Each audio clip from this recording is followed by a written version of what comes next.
Imaginez un silence total, plus un bruit à la ferme. Ce matin-là, la petite Lily, 8 ans, pousse la porte de la vieille grange. Et ce qu'elle découvre la glace d'effroi.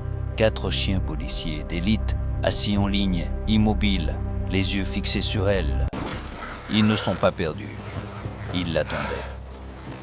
Quand son père découvre leur matricule, il comprend que le cauchemar commence. Quel secret mortel protège-t-il? Et pourquoi ont-ils choisi Lily comme bouclier? Restez avec nous, car cette histoire incroyable vous laissera sans voix. Avant de commencer, n'oubliez pas de liker et de vous abonner. Et surtout, je suis curieux, d'où nous regardez-vous? Indiquez votre pays dans les commentaires. J'adore voir jusqu'où voyagent nos histoires. Parfois, les histoires les plus incroyables commencent dans le silence le plus total. Lily Harper, 8 ans, vivait dans un monde de calme, une ferme isolée à des kilomètres de la première ville. Ici, pas de klaxon, pas de sirène, juste le souffle du vent dans les blés et le chant des oiseaux au lever du soleil. D'ordinaire, le matin avait son propre rythme, une mélodie familière que Lily connaissait par cœur, le claquement de la porte moustiquaire, le bêlement impatient des chèvres, le cliquetis des graines pour les poules. Mais ce matin-là, rien. Lily s'arrêta net au milieu de la cour en terre battue. Une sensation étrange lui parcourut l'échine, comme un courant d'air froid en plein été. C'était trop calme. Les poules ne caquetaient pas.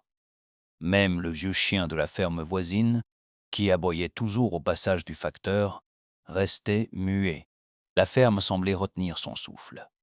Poussée par une curiosité plus forte que la peur, Lily tourna son regard vers la vieille grange en bois, celle que son père, Daniel, fermait toujours soigneusement à double tour chaque soir. Aujourd'hui, la lourde porte en chêne était entr'ouverte.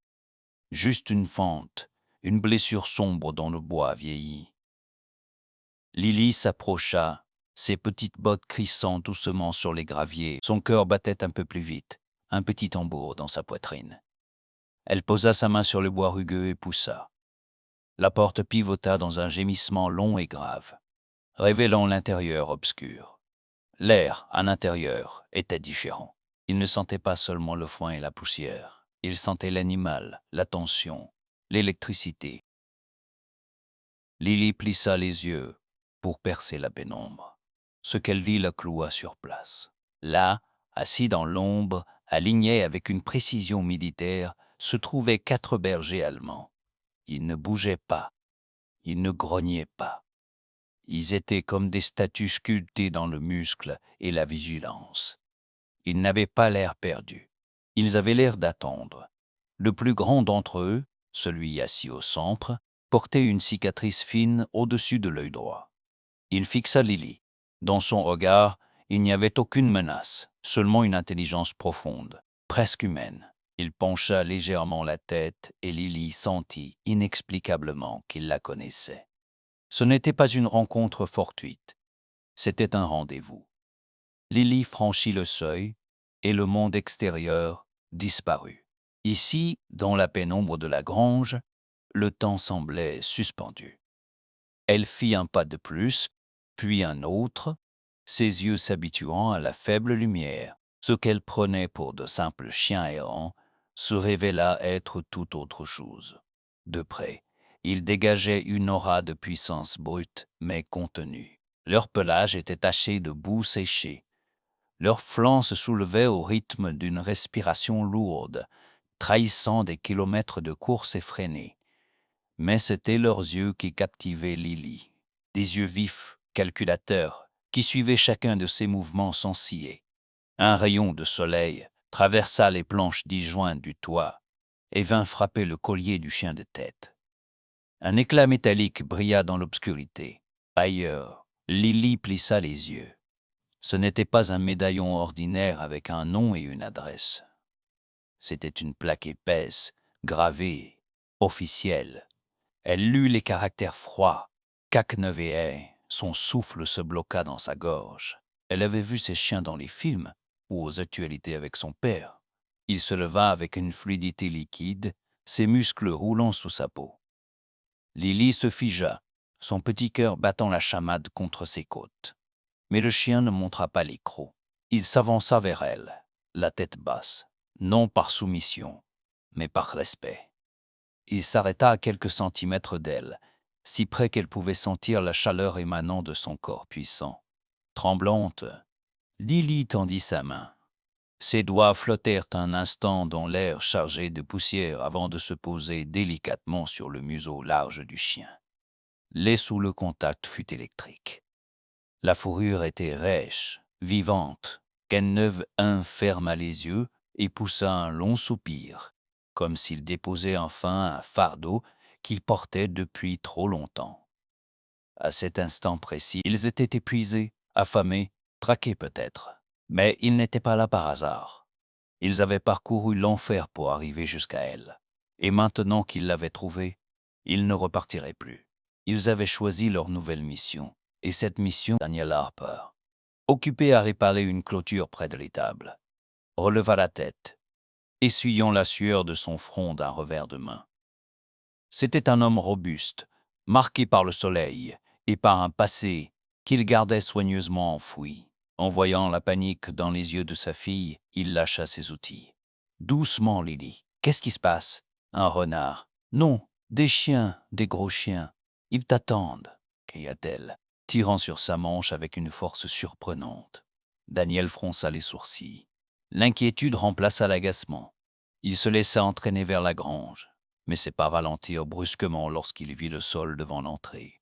Ezo, ce n'étaient pas des traces vagabondes. Les empreintes étaient profondes, espacées avec une régularité effrayante. Son estomac se noua. Ce n'était pas une meute sauvage, c'était une unité en déplacement tactique. Il entra dans la grange, le cœur battant à tout rompre. Dès qu'il franchit le seuil, l'atmosphère changea instantanément. Les 4 chiens se levèrent d'un seul bloc, un mouvement, murmura-t-il, sa voix brisée par une émotion qu'il ne pouvait contenir. Unité Bravo, c'était son ancienne équipe. Ceux qu'il avait dressés, ceux qu'il avait dû abandonner pour sauver sa propre vie et celle de sa fille. Les fantômes de son passé venaient de surgir dans sa grange. Instinctivement, Daniel fit un pas vers Lily pour la protéger, pour la tirer en arrière.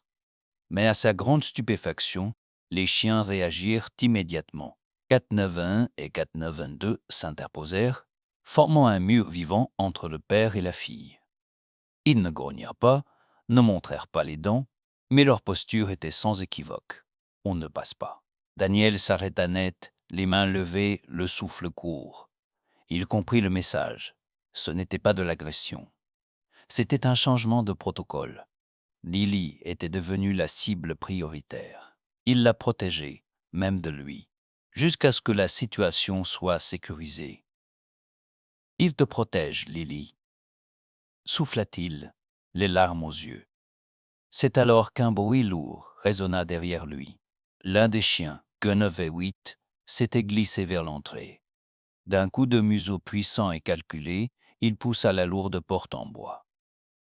Le loquet retomba dans un bruit métallique définitif. L'obscurité envahit la grange, seulement percée par les raies de lumière, filtrant à travers les planches. Daniel sentit un froid glacial l'envahir. Ils avaient barricadé la porte parce que quelque chose arrivait, quelque chose de terrible. Au dehors, la nature semblait répondre à la peur grandissante qui envahissait la grange. Le ciel, d'un bleu limpide quelques minutes plus tôt, virait maintenant au gris acier, lourd et menaçant. Le vent se leva brusquement, sifflant entre les planches disjointes des murs comme une plainte lugubre, faisant grincer la vieille charpente. Mais Cannavevéen ne prêtait aucune attention à l'orage qui grondait.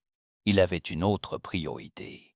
Il s'approcha de Lily, donna un coup de museau insistant contre sa jambe, puis se dirigea vers un vieux tas de foin, entassé dans le coin, le plus sombre de la grange.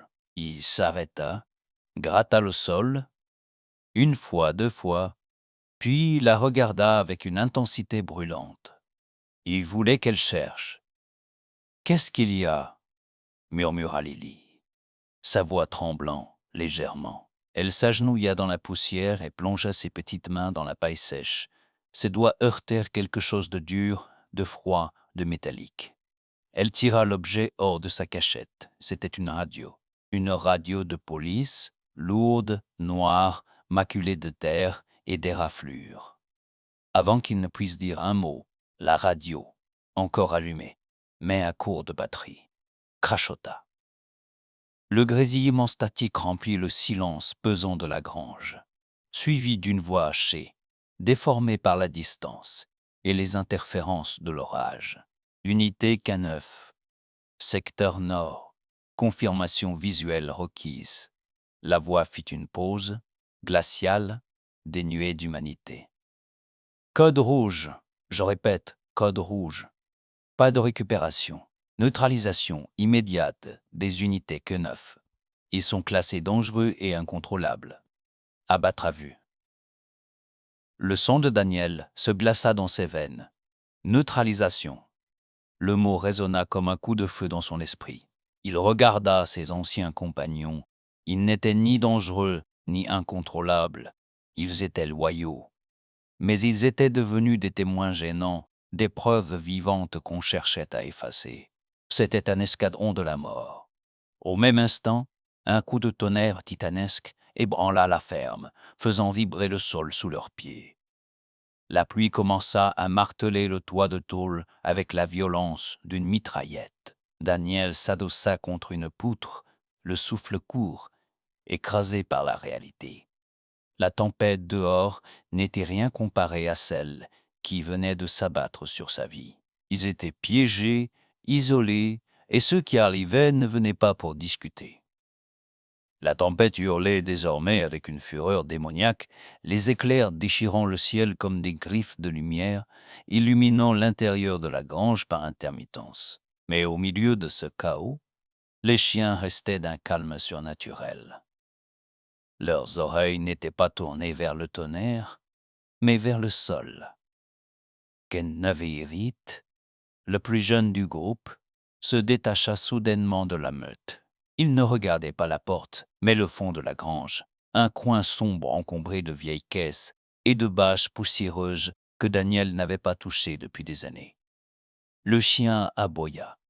Un son bref, impératif. Il gratta le sol frénétiquement, faisant voler la paille et la poussière.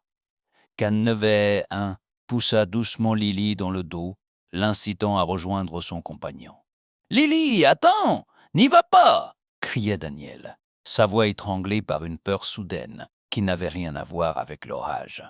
Mais Lily, guidée par une confiance aveugle envers ses gardiens silencieux, avança. Elle écarta les vieilles bâches. Sous la saleté accumulée, elle découvrit les contours d'une trappe en bois, scellée par des planches clouées à la hâte il y a longtemps. Elle se tourna vers son père, ses grands yeux remplis d'incompréhension. « Papa, qu'est-ce que c'est ?» Daniel s'affaissa contre un poteau, comme si ses jambes ne pouvaient plus porter le poids de son secret. Son visage était livide, éclairé par la lueur vacillante de la lanterne. Il s'approcha lentement, comme un condamné marchant vers l'échafaud. « Je pensais avoir enterré ça pour toujours, » murmura-t-il. D'un geste tremblant, il saisit un pied de biche accroché au mur. Le métal grinça contre le bois vieux alors qu'il arrachait les clous, un par un. Un escalier sombre s'enfonçait dans le noir. Les chiens s'approchèrent du bord, regardant dans le vide avec une satisfaction silencieuse. Il savait. « Je ne suis pas juste un fermier, Lily, » avoua-t-il, sa voix brisée par l'émotion. « J'étais leur maître, leur handler. Nous étions une équipe d'élite. Nous avons découvert des choses, des preuves de corruption, des gens puissants. Alors j'ai caché les preuves ici, sous cette trappe, et je me suis enfui pour te protéger. » Il réalisa alors la vérité terrifiante. Les chiens n'étaient pas revenus chercher un abri contre la pluie. Ils n'étaient pas revenus par nostalgie. Ils étaient revenus parce que le danger approchait. et qu'ils avaient une mission. Ils étaient là pour récupérer ce qui avait été caché, la seule chose capable de faire tomber ceux qui les traquaient encore. La nuit était tombée sur la ferme comme un linceul lourd et humide, étouffant les derniers vestiges de lumière du jour. La pluie ne tombait plus, elle s'abattait avec une violence rageuse, transformant la cour en un bourbier impraticable. À l'intérieur de la grange, la vieille lanterne à pétrole vacillait, projetant des ombres dansantes et spectrales sur les murs de bois. Daniel s'était armé d'une vieille fourche rouillée, ses mains serrant le manche avec une telle force que ses jointures en étaient devenues blanches. Il savait ce qui attendait dehors. Il ne s'agissait pas de voleurs de bétail, ni de rôdeurs. C'était bien pire. Soudain, le crissement caractéristique de pneus sur le gravier déchira le bruit de l'averse. Des faisceaux de lumière blanche, crus et aveuglants, transpercèrent les fentes des murs de la grange, balayant l'intérieur comme les yeux d'un prédateur cherchant sa proie. 2 SUV noirs s'arrêtèrent, juste devant l'entrée barricadée. Les moteurs se coupèrent, plongeant la ferme dans un silence encore plus terrifiant que le vacarme de l'orage. Puis, le bruit lourd des portières qui claquent. 1, 2, 4 hommes, des bottes lourdes, s'enfonçant dans la boue avec une assurance militaire. À cet instant, les chiens changèrent. Ils n'étaient plus les animaux fatigués et affectueux que Lily avait caressés quelques heures plus tôt. Ils basculèrent dans ce que Daniel reconnaissait immédiatement comme le mode opérationnel. Pas un aboiement, pas un grognement inutile, juste un silence de mort, une tension musculaire prête à exploser. Ils s'étaient dispersés stratégiquement, couvrant les angles morts, les yeux fixés sur la porte. « Lily, écoute-moi !» chuchota Daniel, la voix tremblante. Il tenta de la pousser vers l'arrière, derrière une pile de vieilles caisses. « Cache-toi là-bas, ne sors sous aucun prétexte. » Mais les chiens en décidèrent autrement. Ils refusèrent de laisser la petite fille seule dans l'ombre. Kennever quitta sa position et vint se placer directement devant elle. Kangove 17 et Kangove de 22 la flanquèrent sur les côtés, tandis que Kangove de Vie fermait la marche derrière elle. Ils formèrent un rempart de chair et de crocs, un bouclier vivant impénétrable. 4. Daniel comprit alors. Pour eux, Lily n'était pas un bagage à cacher. Elle était le cœur de la mission, le trésor à défendre. Une voix s'éleva du dehors, une voix d'homme, calme, autoritaire, glaciale. Une voix que Daniel n'avait pas entendue depuis 10 ans, mais qui hantait encore ses cauchemars. Ne rend pas les choses plus difficiles qu'elles ne le sont déjà. Daniel ne répondit pas. Il recula d'un pas. Le premier choc fit trembler la grange entière. La poussière tomba des chevrons. Lily poussa un petit cri étouffé, enfouissant son visage dans la fourrure, mouillée de Kennevemeter. Le chien ne bougea pas d'1 millimètre, absorbant la peur de l'enfant pour la transformer en force brute. Un deuxième coup, puis un troisième. Le bois vieux hurla sous l'impact, avec un craquement sinistre. La serrure céda et la double porte s'ouvrit violemment, laissant entrer la nuit, la pluie et les silhouettes menaçantes de 4 hommes armés. Les 4 hommes entrèrent dans la grange, leurs lampes tactiques découpant l'obscurité en faisceaux tranchants. L'eau ruisselait de leurs imperméables noirs, formant des flaques sombres sur le sol poussiéreux. Le chef, un homme grand au visage marqué par une cruauté froide, s'avança. Il tenait une arme de poing, nonchalamment pointée vers le sol, mais prête à tuer. 10 ans de cache-cache. Tu pensais vraiment pouvoir nous échapper indéfiniment? Daniel se tenait droit, la fourche dérisoire toujours en main. L'homme éclata d'un rire bref et sec.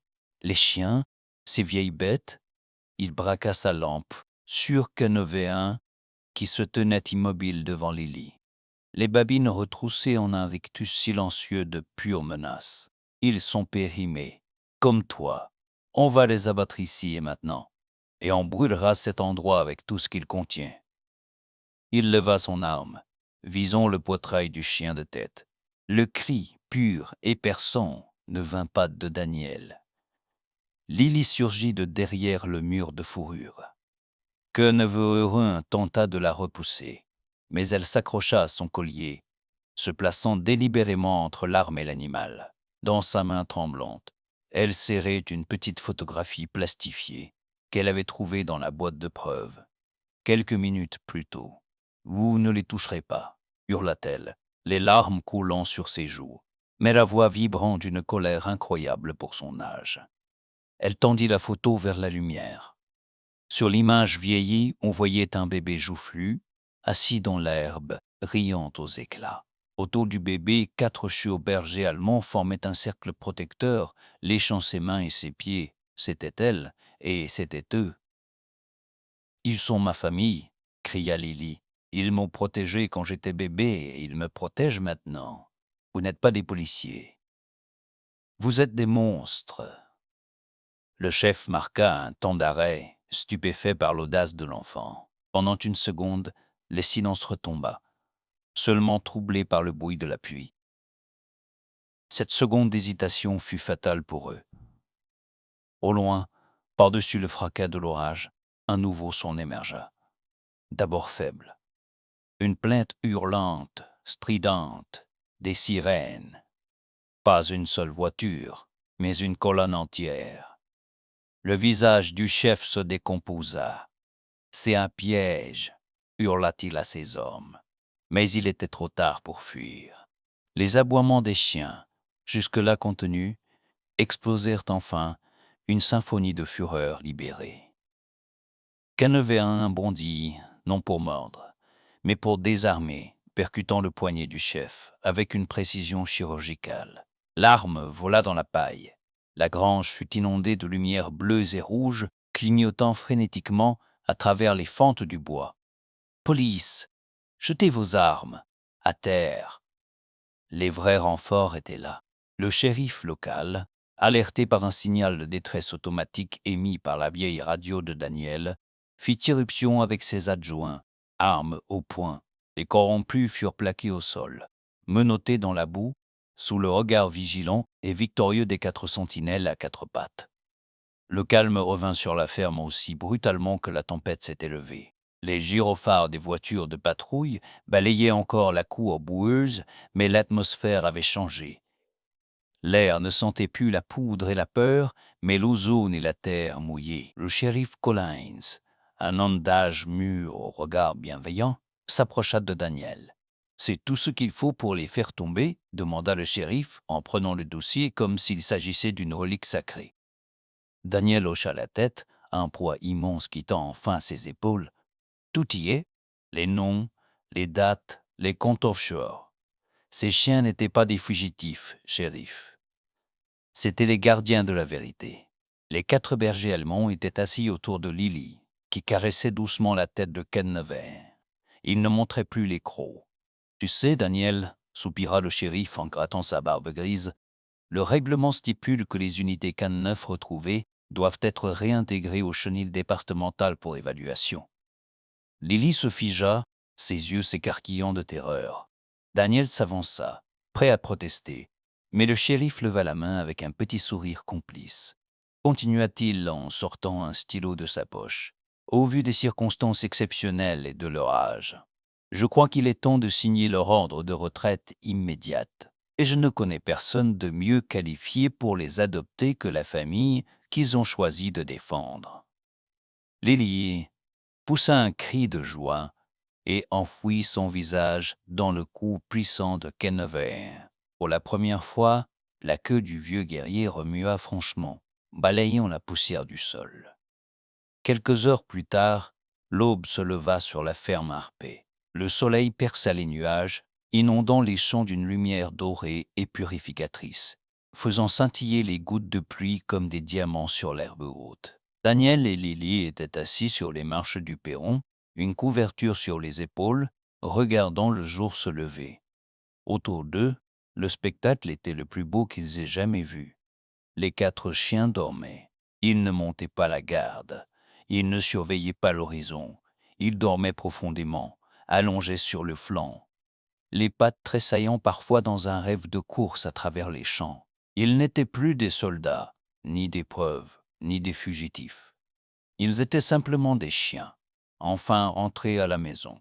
Et dans le silence paisible de ce matin nouveau, Daniel sut que les fantômes du passé avaient enfin cessé de les hanter. Si cette histoire de loyauté et de courage vous a touché, et si vous croyez que chaque chien mérite de trouver sa maison, je vous invite chaleureusement à laisser un j'aime et à vous abonner à notre chaîne.